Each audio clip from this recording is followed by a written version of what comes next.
That one glorious word represents more than just the geography between the Sabine and the Rio Grande. It represents a unique idea and way of life. A life of rugged individualism, proud self-reliance, gritty toughness, and fierce independence. That is what made Texas, and that is what will save her again. Howdy, folks. Sam Houston here. I want to thank you for tuning into the Feed Bandit podcast. Feed Bandit is the Texas first outdoors brand built by rabid Texans, for rabid Texans, and all those who aim to be one someday. We unapologetically promote the ideals that shape our Texas pride and Texas first patriotism through our love of hunting, the outdoors, and the gear and apparel we create. Texas, above all else, preserve the tradition, protect the legacy. Check us out at feedbandit.com. And to repeat that great rallying cry from a former colleague of mine, liberty or death. Now, enough of my talking. Here are a couple of bandits that love Texas as much as I do. Enjoy. Howdy, friend. Welcome back to the Feed Bandit podcast. Jimmy here. And with this one, I wanted to continue our series called Leave the Swamp. This is the one I started last weekend, where I started reading through with you the book called TEXIT by Daniel Miller. Why am I calling this series Leave the Swamp? Well, it harkens back to 2016 when Donald Trump, as he was running for president, kept saying, we got to get in there and drain the swamp, And I got to thinking, well, wait a minute. There is no way anyone's going to get in there and drain the swamp. The swamp is way too deep, way too far entrenched to ever have a hope of draining it at this point. There is literally no point in trying to reform Washington, D.C., or Mordor, as I like to call it. Sauron cannot be reformed. It's just impossible. It's pure evil. So I thought, rather than draining the swamp, what can we do? What can we do as Texans? Well, how about reassert our sovereignty and simply leave the swamp? So there you have it. That's why I'm calling this series Leave the Swamp. And with this one, we're going to dive into the meat and potatoes of the book.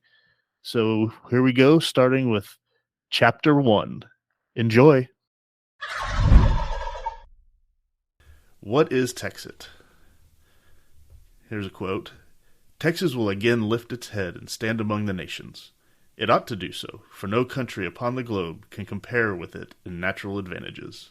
Sam Houston. In 2012, the Eurozone, a term used to describe the nations of the European Union who use a single currency, began to publicly show the first signs of an existential threat, or crisis, With the economy of Greece in shambles and the Greek people having difficulty forming a government, speculation mounted that Greece would pull out of the Eurozone, drop the euro as its currency, and readopt the drachma. Economists further speculated that if Greece chose to leave the Eurozone, it would also seek withdrawal from the European Union altogether. Some speculated that even if Greece didn't choose to fully leave the European zone, the financial shockwave that would be created in other EU states by its rejection of the euro would prompt other members to expel them. In an effort to simplify the language surrounding the issue of Greece's potential departure from the Eurozone, two economists from Citigroup, Ibrahim Rabari and William H. Butler, began using a mashup of Greece and exit. The term Grexit was born. The use of Grexit was generally reserved for the political establishment, EU policy wonks and economists, and never found fertile ground in the minds of the public. While the Greeks may have given birth to Western civilization, it took the British, in common British fashion, to spread the exit mashup to the rest of the world. Lamenting the Greek Eurozone crisis and the rise of voices in the United Kingdom that were resisting further economic and political integration with the European Union, blogger Peter Wilding wrote, quote, unless a clear view is pushed that Britain must lead in Europe at the very least to achieve the completion of the single market, then the portmanteau for Greece, Euro-exit, might be followed by another sad word, Brexit. The term Brexit spread quickly and was picked up by the leading proponents of Britain's exit from the European Union. Leader of the UK Independence Party, Nigel Farage, and others within the party began to use the term frequently in speeches and in the media. Pro-Brexit members of the Conservative and Labour parties picked it up. The opposition began to rail against Brexit, and the public began infusing their discussions on the European Union with the term. As Prime Minister David Cameron called for a referendum on Britain's membership in the European Union, it wasn't too long before a connection was made between the term Brexit and Texas's very own long-standing movement for independence. In the wake of the results of the Brexit referendum, domestic media turned its eye towards Texas and began asking the question, is TEXIT next? Understandably, a Texas exit has been on the radar for many years. In fact, many people still wonder why Texas hasn't exited already. Kind of what I was just saying at the beginning of this podcast, especially with everything going on right now. The face of TEXIT. In 2009, Research 2000 conducted a poll of Texans and asked them this question. Do you think Texas would be better off as an independent nation or as part of the United States of America? The results were trumpeted to the media and parroted by numerous media outlets. Only 35% of the 600 Texans surveyed believed that Texas would be better off as an independent nation. However, the left-leaning Burnt Orange report did something that most media outlets did not. They looked at the actual results and caught something that no other outlet bothered to check. The Research 2000 Texas poll was conducted from April 20th through April 22nd, 2009. A total of 600 likely voters who vote regularly in state elections were interviewed statewide by telephone. The poll was 39% Republican, 33% Democrat, and 28% Independent. Looking at the breakdown by political affiliation changed the landscape. 48% of Republicans, 48% of independent voters, and 15% of Democrats believe that Texans would benefit from independence. Well, that's not surprising. Just seeing how naturally, at least the Republican voters seem to be more inclined towards independence, self-reliance, this type of thing, even if their Republican representatives that they end up voting for are basically mostly all closet Democrats. I think that's always been the case. I've always said Republican voters have been the most swindled out of all voters. And the Democrats at least get what the Democrat politicians say what they mean and they do it. And Democrats know that. Whereas most seemingly Republican politicians, especially a lot on the national stage, look at you and tell you one thing. Hey, we want you to keep your money, be self-reliant. We don't want to, spend your money on stupid things, But then they turn around and screw you by actually voting the same way as Democrats mostly. That's always been the bane of my existence, is seeing how the Republican Party, with so much potential, in some ways is worse than the Democratic Party. But I digress. The percentages broke down by political affiliation weren't the only earth-shattering information in the poll. Also buried in the statement was the real key to unlocking the real impact of the survey. The respondents were likely voters who also regularly voted. However, one poll does not make a trend. In 2014, a Reuters Ipsos poll asked a slightly different question. Rather than asking a question about whether Texans felt they would be better off under the flag of independence, respondents were asked if they felt Texas should leave the Union. The difference between the two questions is very important. The Research 2000 poll was a question about perceived benefit. The Reuters question was a question of political will. The results, again broken down by political affiliation, showed 54% of Republicans, 49% of independent voters, and 35% of Democrats favored an independent Texas. While the political trend, obvious in these two polls, is the growth of support for TEXIT and the strengthening of the attitudes of the voters, what goes virtually unnoticed by pundits is what these numbers look like in reality. When these percentages are overlaid with the actual voting patterns of Texans in statewide races, support for TEXIT on average polls anywhere from 6 to 10 percentage points higher than those who want to stay in the Union. However startling that fact may be, The more important story might be who is supporting TEXIT beyond political affiliation. Those who are opposed to TEXIT have largely been the ones who have painted the public portrait of the typical TEXIT supporter. In their minds, and reinforced by the media, TEXIT supporters are poor, uneducated, rural white men over 60. Fox News fanatics that are anti-American to the point of making the Islamic State look like fans of Toby Keith, baseball, and apple pie. That's good stuff.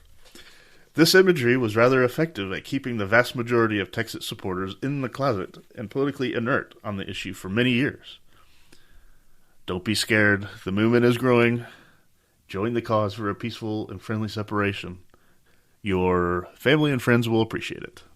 Continuing. The implication was that if you supported TEXIT but didn't like this caricature of the average TEXIT supporter, you were an outlier. However, as the real face of TEXIT has begun to emerge over the past several years, the opposition's portrayal has started to crumble.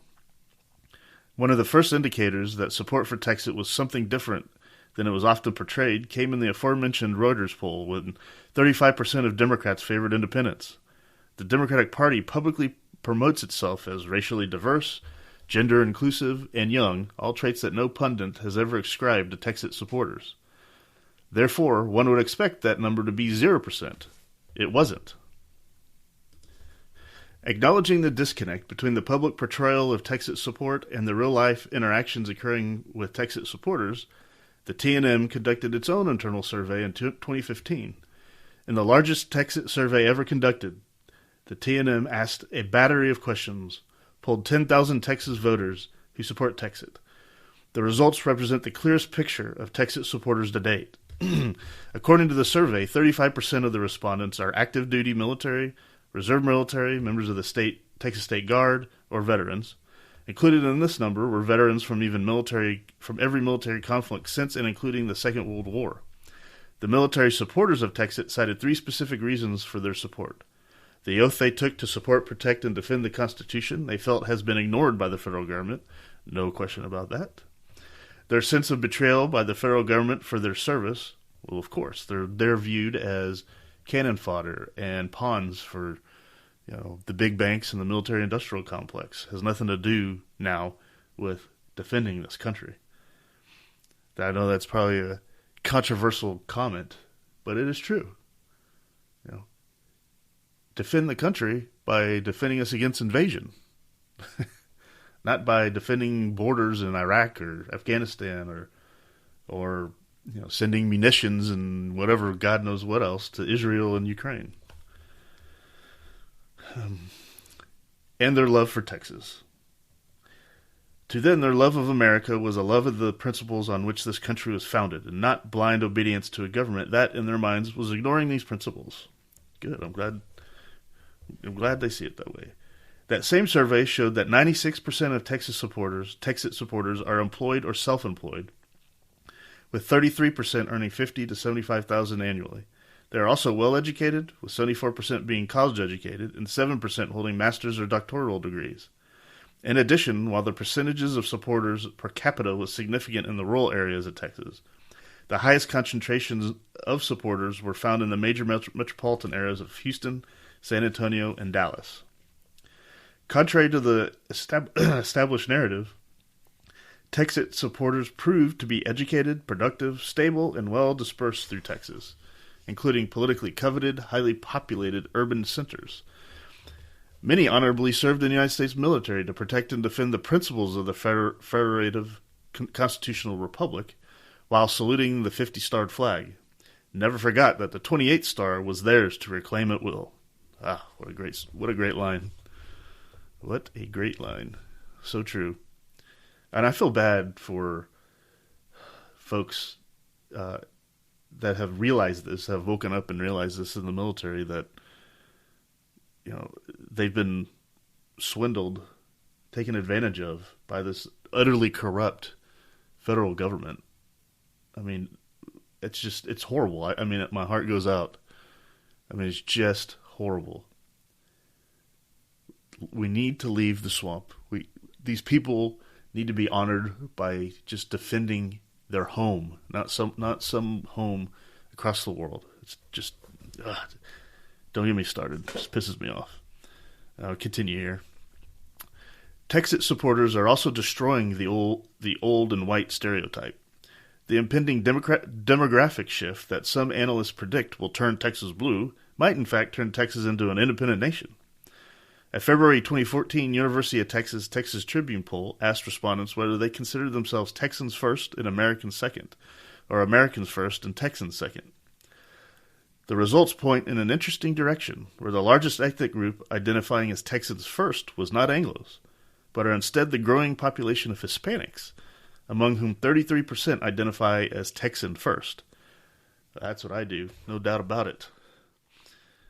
To those opposed to TEXIT, that result must have come as a shock, but any hope they might have had that the issue would die with its, quote, old supporters was also dashed by one of the other facts brought to light in the Texas Tribune's announcement of the results. Quote, maybe even more surprising, younger voters are more inclined to call themselves Texans first. A slight majority of those who identify as Texans first are between the ages of 18 and 44 years old. Among 18 to 29-year-olds, 40% identify as Texans before they identify as Americans, far outpacing any other age group. This strength of support among Texas youth was highlighted at the 2017 meeting of the Texas Boys State. Created in 1935, Boys State is a summer leadership program of the American Legion, specifically geared towards high school juniors. Since its inception, it has been the launching pad for kids who go on to become political heavyweights.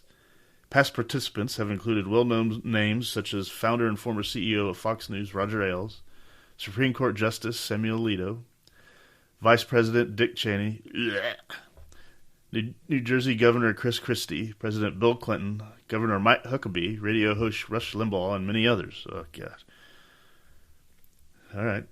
In each state, participants are divided into two mock political parties, the Nationalists and the Federalists.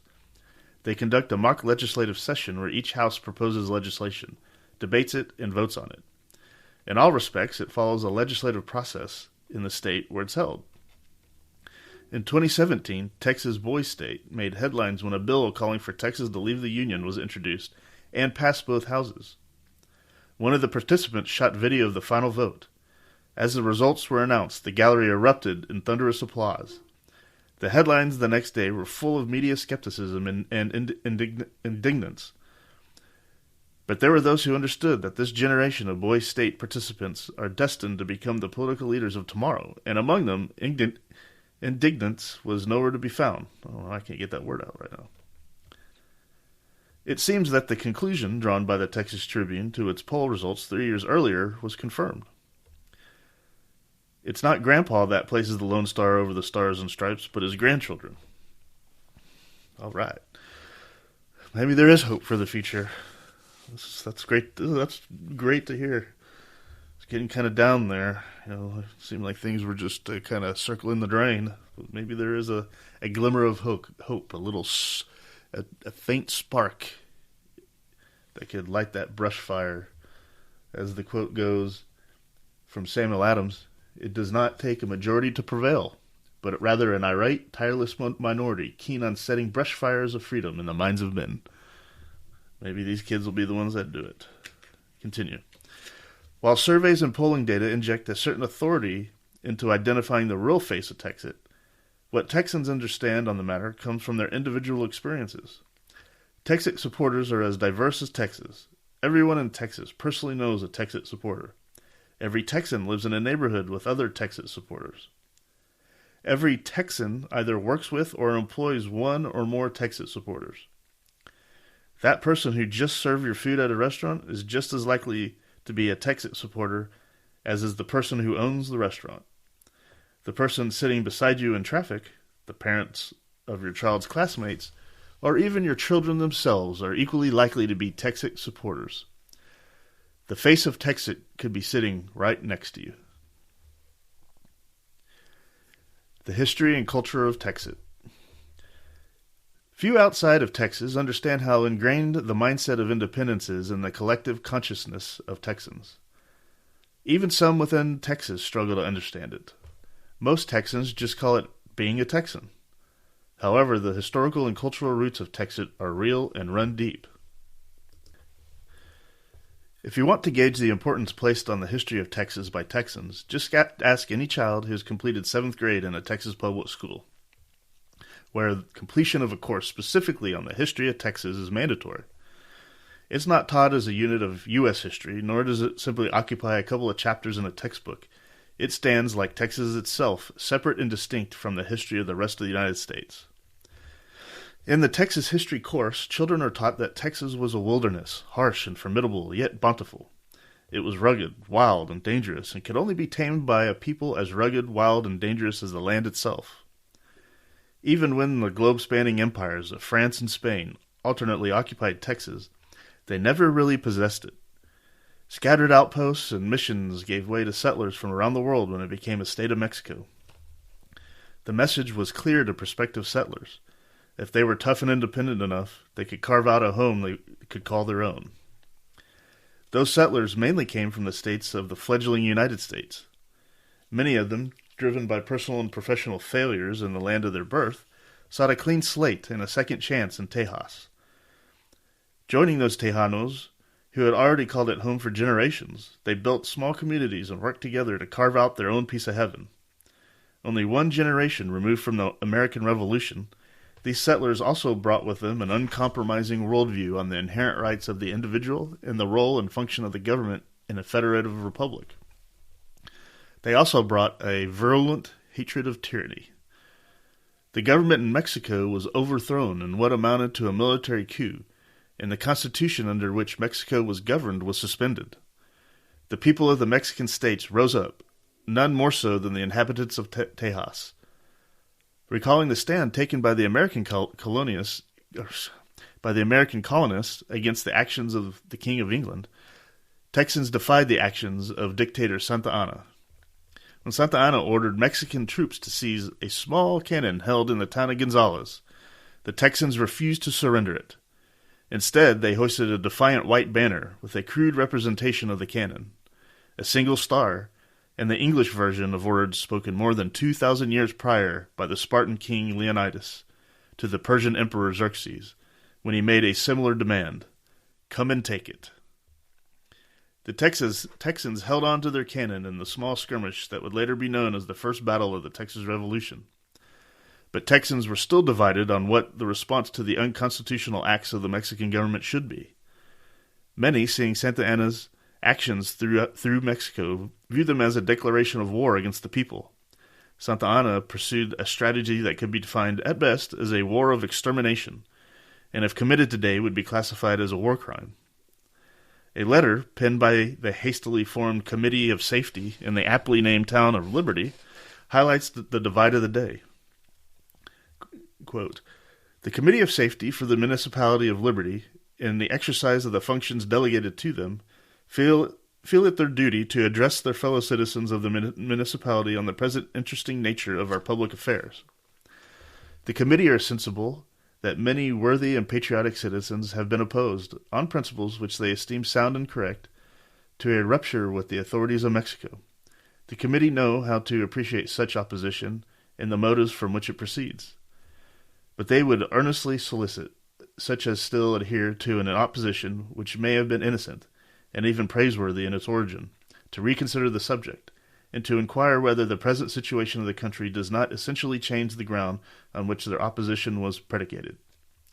The committee are free to declare that they, too, were advocates for peace, while peace was practicable on terms compatible with the welfare, the honor, and the future safety of Texas, and of the Constitution which we have all sworn to support and obey. The hope of such a peace has departed, without leaving a single ray of light to guide the most credulous in the indulgence of it. We therefore call upon all such to abandon an opposition which, however commendable in its origin, can now have no application to the circumstances of the country. Right principles never change, but in the application of principles to facts there are many modifications.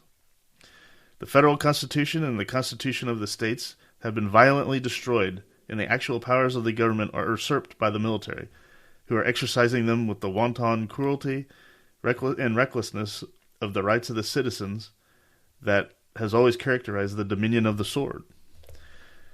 Of those of our fellow citizens who regard the sanctity of their oaths of allegiance and it as a reason for opposing their countrymen now in arms, we would inquire, what is the obligation of that oath?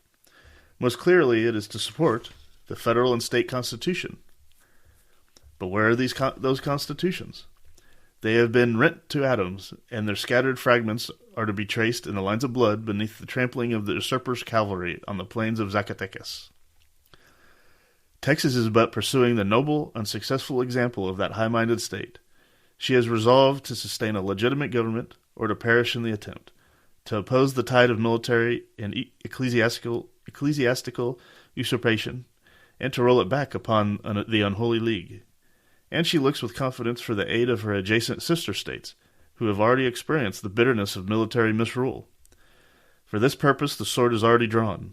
Our fellow citizens are in the field, the banner of liberty is unfolded, and the high example of lawful resistance to unlawful usurpation is exhibited in the gleam of their rifles and the thunder of their cannon before the walls of San Antonio. The committee would, therefore, affectionately appeal to such of their fellow citizens as are still holding back from the good work, in the language of the holy prophet, why halt ye between two opinions? If the Constitution be the object of your allegiance, then rise up like men and support the Constitution. If Santa Anna and his military vassals be the government you desire, then avow yourselves the degraded minions of an unprincipled and infuriated despotism.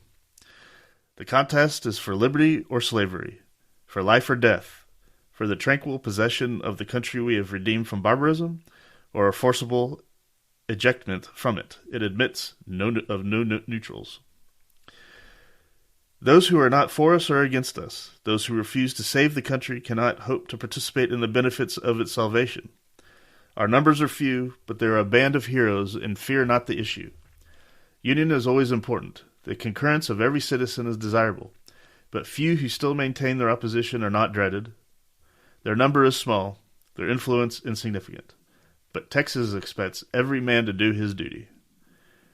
The door of conciliation is open, and all are invited to enter. They will be received with cordiality, the past forgotten, and the future only will be regarded. The times are critical, the emergency is pressing, and calls for promptitude and energy. Texas is at war, and every citizen who shall be found and practices inimical to her interest will be dealt with accordingly to the utmost rigor of military law. The committee urges these things, not in the spirit of dictation, but of friendly admonition, not to alarm, but to convince and to allure every misguided citizen into the path of duty, of interest, and of honor. The aged and the infirm who cannot take the field can contribute of their substance. The young, the robust, and the gallant are exhorted to repair to the camp, to unite with their brethren in arms, and to exhibit themselves as the worthy descendants of the heroes of 76. Horses, arms, and ammunition are wanted. Steady hands and brave hearts are wanted to repel the storm of desolation that lowers over our beautiful country. Let no man hold back too long. There is danger in delay. There is mischief in disunion. There is safety, happiness, and a speedy peace in a united, prompt, and decisive exertion of our strength. The committee would repeat the motto of the gallant hero of Trafalgar: Texas expects every man to do his duty. From that first skirmish, I'll just say that was the end of the passage. Very interesting. I had never read that before, actually.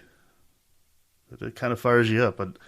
I will say the writing was so elegant back then. You almost have to read it twice to fully grasp what they're saying. God, our communication has degraded so much, or I don't know. Maybe another way to look at it is we've refined our communication techniques in some ways to be more direct. I think that'll be key to getting this message out going forward, of course. But I digress. Continuing in the book.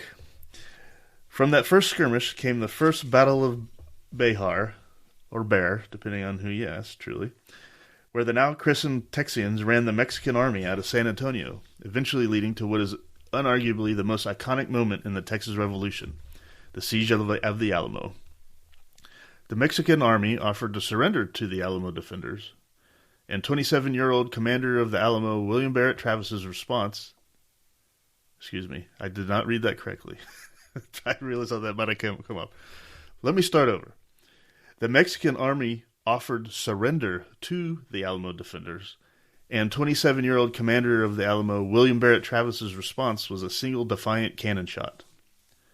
After 12 long days of siege by the numerically superior Mexican forces, legend says that Travis offered escape to those defenders who did not want to stay with him and face certain death, calling the question on his offer with a literal line in the sand drawn with a sword. Mere hours later, all the defenders lay dead on the ground of the mission, never knowing that 4 days earlier, a convention of delegates from all over Texas had drawn up and signed a Declaration of Independence for Mexico, formally establishing the Republic of Texas.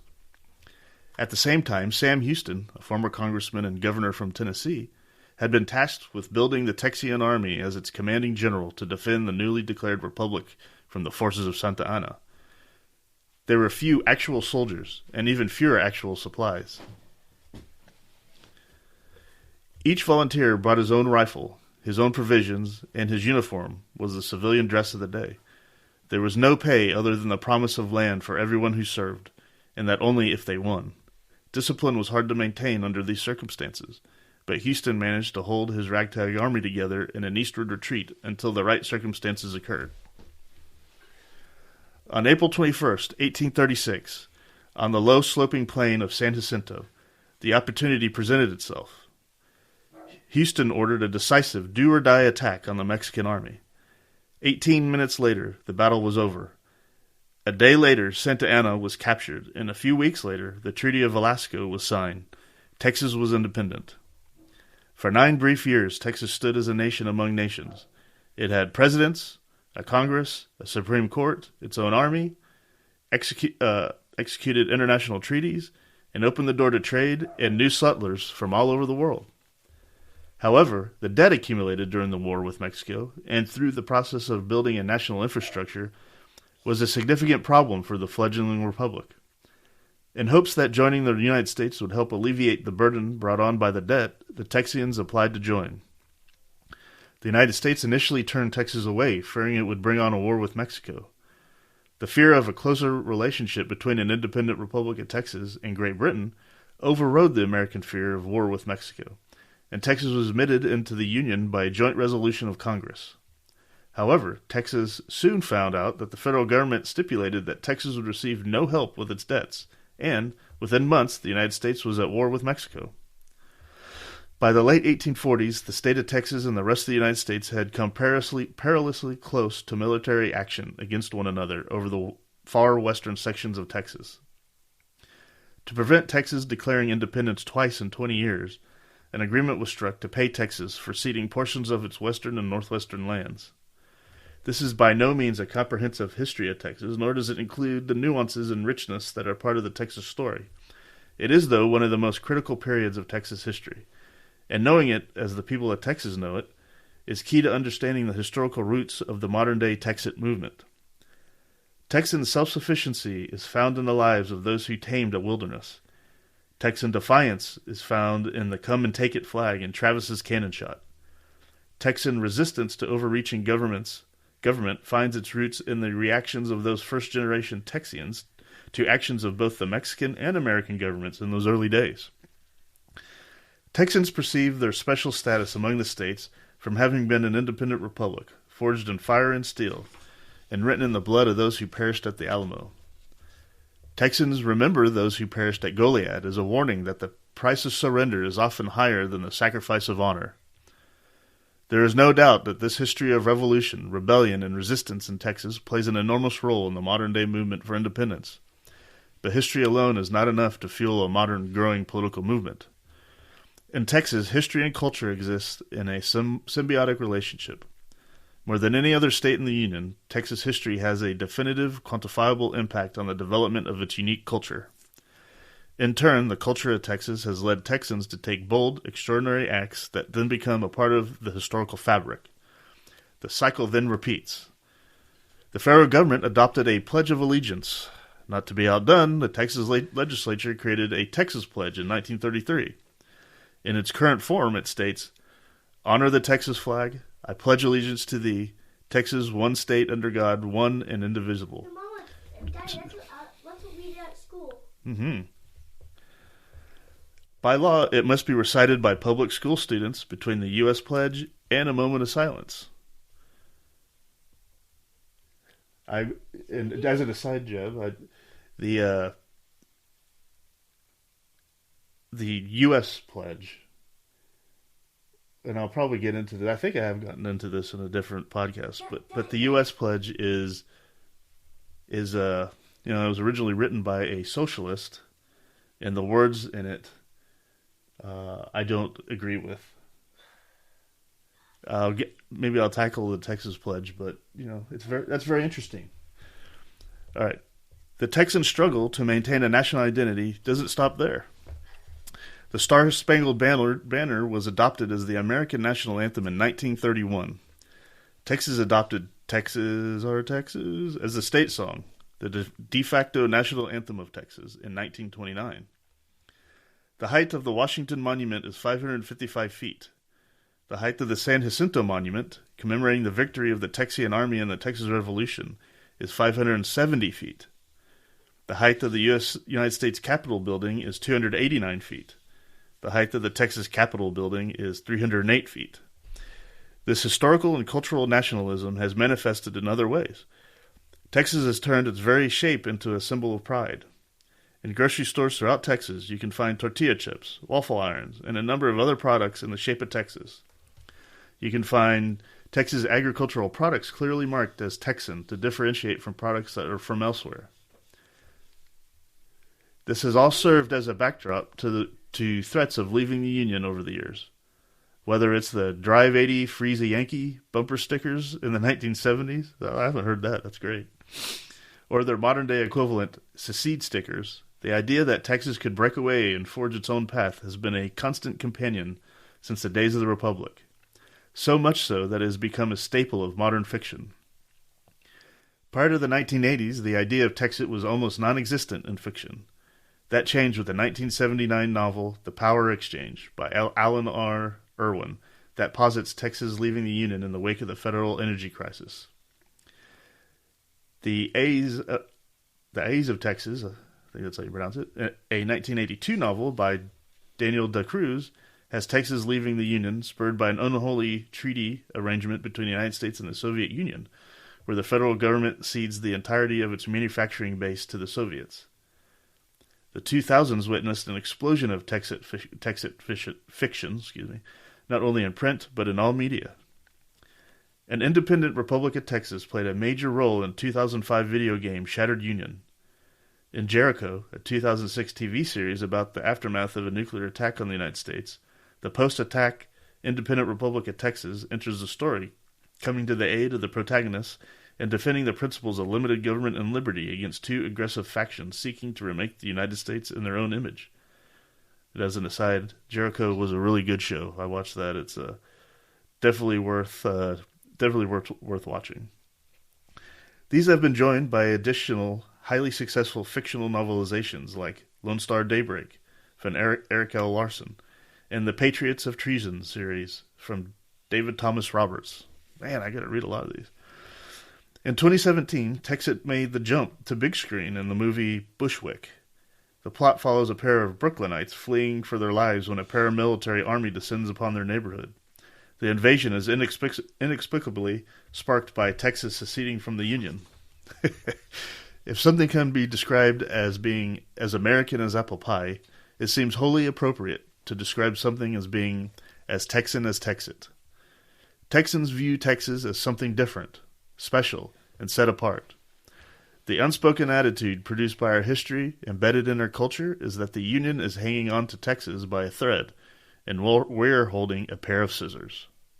Hear, hear. All right, Jeb, say the Texas Pledge in English, and then do it in Spanish after. Go. Pledge allegiance to the flag of the United States of America. Texas, the Texas Pledge, when you say it at school. Go. I don't Not remember that one. Yeah, you do. No, I don't. Remember, it goes, honor the Texas flag, that one. Oh, yeah. Go. Honor the Texas flag. I pledge allegiance to the flag of the United States of America. No. Honor the Texas flag. I pledge allegiance to thee. Texas. Oh. One state under God, one indivisible. Okay. Say it again. Okay, what was the starting again? Honor the... Honor the Texas flag. I pledge allegiance to the Texas, one state under God, one indivisible. Can you now say it in Spanish? Honra la banderas pendejas. Te prometo lealtad a ti, Texas, un estado ante Dios única e invisible. Awesome.